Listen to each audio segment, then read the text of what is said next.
Pour ce 5e épisode de Bizoom, restons une nouvelle fois au Brésil. Comment comprendre le paysage politique brésilien sans s'attarder sur le Parti des travailleurs et son leader historique, Lula da Silva.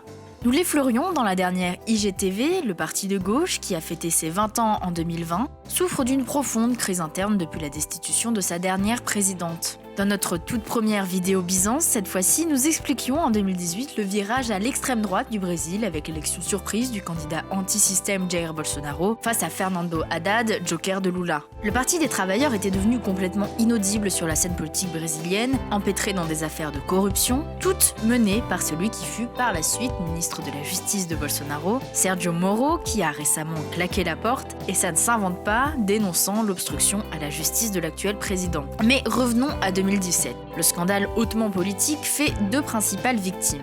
La dauphine de Lula, Dilma Rousseff, éclaboussée elle aussi par les pratiques frauduleuses du parti et destituée par le Parlement. Mais c'est presque anecdotique, compte tenu de la lourde peine infligée à Lula, c'est-à-dire 8 ans de prison. Tel un revenant, après 1 an et demi passé derrière les barreaux, le tribun de 74 ans a multiplié les interviews dans les médias internationaux, appelant à renverser par les urnes le président en place. Mais libération ne veut pas dire renaissance pour Lula, dont la figure reste toujours aussi clivante. Remis en liberté après un arrêt de la Cour suprême, des liasses de sympathisants l'ont accueilli comme un messie à sa sortie. Mais certains, dans son camp, lui reprochent de ne pas se plier à une nécessaire autocritique. Car si le parti s'est battu dès sa création pour la fin de la dictature militaire et reste donc historiquement respecté, il n'est pas parvenu néanmoins à se renouveler idéologiquement. Le PT reste lui bloqué sur ses deux thèmes de prédilection, la pauvreté et les inégalités sociales. Avant d'éclore en politique, rappelons que Lula était d'abord ouvrier métallurgique syndiqué et qu'il portait par nature l'espoir des plus précaires.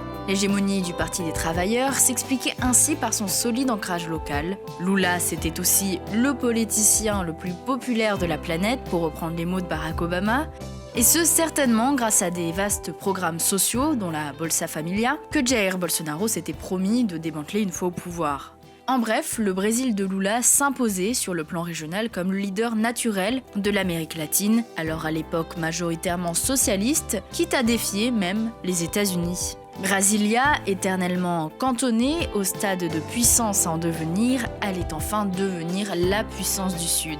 En 2011, alors que le règne de Lula touche à sa fin, il culmine même à 90% de popularité. Mais ça, c'était avant la déflagration Petrobras et son système de corruption absolument tentaculaire, dissimulé derrière les contrats passés avec les géants du BTP. En vérité, ce sont des pratiques de surfacturation de contrats largement répandues dans la région, puisque le scandale a fait trembler toute la classe politique latino-américaine.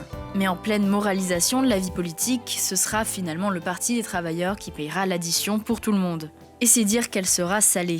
Aujourd'hui encore, difficile de se remettre d'un tel discrédit. Lula, le petit père des pauvres, aurait trahi ses plus fidèles soutiens. Des heures de gloire à celles plus sombres d'un Lula derrière les barreaux, le Brésil a entre-temps lui aussi changé de visage. Les jeunes générations sont plus sensibles que les aînés aux questions de race, comme le prouve Black Lives Matter, mais aussi de genre, de changement climatique, des sujets sociétaux pluriels auxquels le Parti des travailleurs échappe encore, faute notamment d'un renouvellement générationnel de son appareil. Et même si Lula plaidé pour une alliance des gauches dans les colonnes du Monde, il n'est pas prêt de sacrifier sa base électorale, c'est-à-dire les travailleurs, qui représentent une gauche plus populiste. Avant les municipales, le Parti travailleur avait ainsi refusé de s'allier avec les formations issues du centre et de droite. Résultat plutôt amer, le PT a perdu ses principaux fiefs régionaux et la crise interne finit par devenir existentielle. Si l'ancien président veut prendre sa revanche sur un procès purement politique qu'il juge manipulé, il faudra peut-être changer de stratégie en 2022.